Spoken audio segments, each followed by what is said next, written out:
Peternakan ayam menghadapi berbagai risiko, yaitu risiko biologik, fisik, dan kimia. Yang paling penting adalah risiko biologik yang meliputi berbagai virus, bakteri, parasit, dan jamur yang dapat muncul sewaktu-waktu dan menimbulkan kerugian ekonomi yang besar bagi peternak.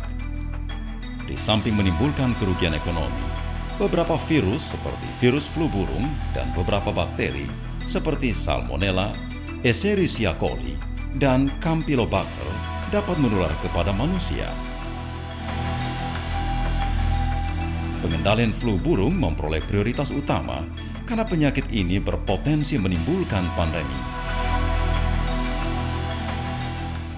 Di Indonesia, penyakit ini muncul pada tahun 2003 dan hingga saat ini masih menjadi masalah penting karena letupan penyakit masih terjadi di berbagai daerah, khususnya menyerang peternakan unggas sektor 3 dan 4, dan telah mengakibatkan puluhan juta unggas mengalami kematian. Penyakit flu burung ini juga telah memakan korban ratusan nyawa manusia di Indonesia. Virus flu burung berasal dari berbagai sumber infeksi dan masuk ke mata rantai produksi telur dan daging melalui lalu lintas manusia, hewan, kendaraan, maupun alat-alat yang tidak bersih dan bahan organik lainnya seperti sekam, pakan, dan juga DOC. Telur dan daging yang aman dan sehat dihasilkan dari peternakan yang bersih dan sehat yang telah menerapkan prinsip-prinsip biosecurity yang ketat. Prinsip pertama adalah adanya pembatas atau barrier. Peternakan yang bersih dan sehat harus memiliki pembatas fisik berupa pagar keliling dan pintu dan tanda larangan, serta pembatas prosedural berupa SOP untuk mengendalikan lalu lintas orang, hewan, maupun benda-benda organik dan non-organik yang memasuki peternakan. Pekerja atau tamu memarkir kendaraannya di tempat parkir yang jauh dari kandang. Sebelum masuk ke peternakan, pekerja atau tamu terlebih dahulu mengganti pakaian yang dipakai dari rumah dengan pakaian kerja dan sepatu boot yang telah disediakan.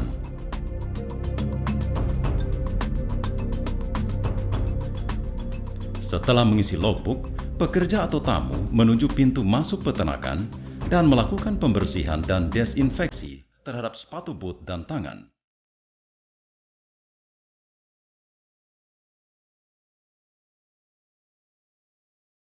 Berikan perhatian khusus terhadap kebersihan sol sepatu dan jangan lupa menggunakan sabun untuk membersihkan dan disinfeksi tangan.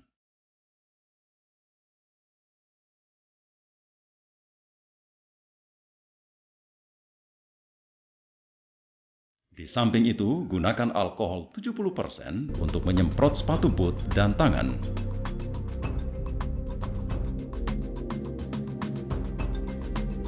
Setelah itu, barulah pekerja memasuki peternakan lewat pintu masuk.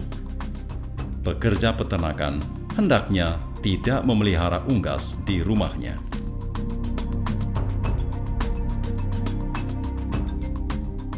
Sebelum memasuki area peternakan, kendaraan terlebih dahulu melewati cairan disinfeksi yang harus diganti setiap hari, kemudian menuju tempat parkir yang telah disediakan jauh dari kandang. Hanya kendaraan yang ada kepentingan dengan peternakan saja boleh masuk ke area peternakan.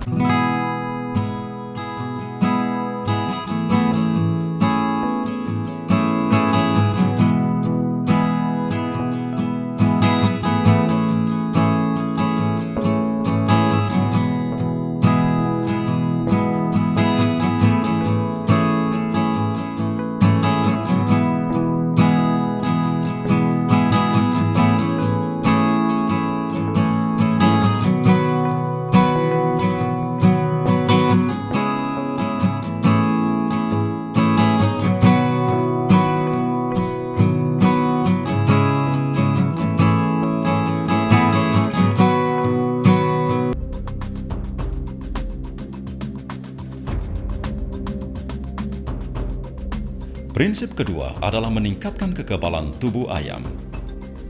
Untuk itu, ayam diberikan pakan dan minum yang cukup dan berkualitas baik, serta diimunisasi terhadap penyakit yang berbahaya seperti tetelo, flu burung, dan gumboro.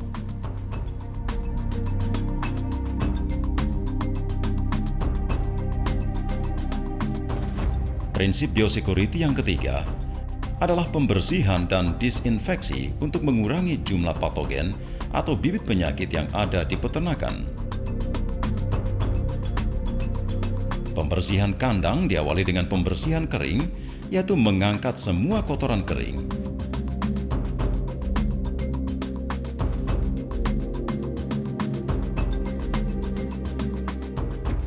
Kemudian dilanjutkan dengan pembersihan basah.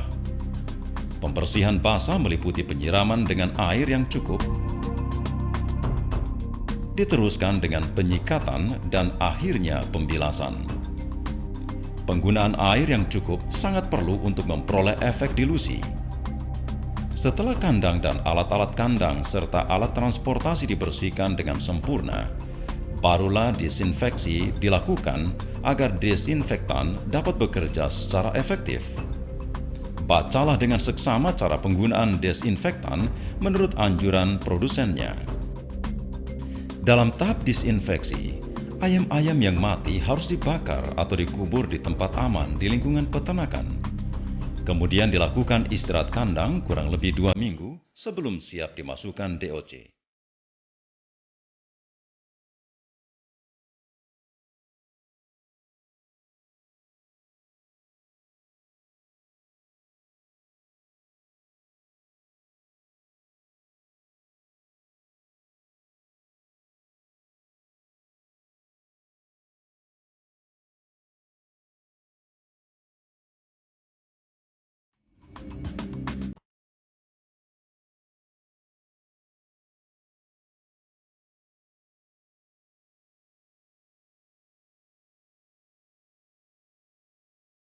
Prinsip selanjutnya adalah melakukan deteksi dini terhadap kemungkinan terjadinya penyakit yang berbahaya dengan melakukan observasi secara berkala dan segera melaporkan kepada petugas kesehatan hewan.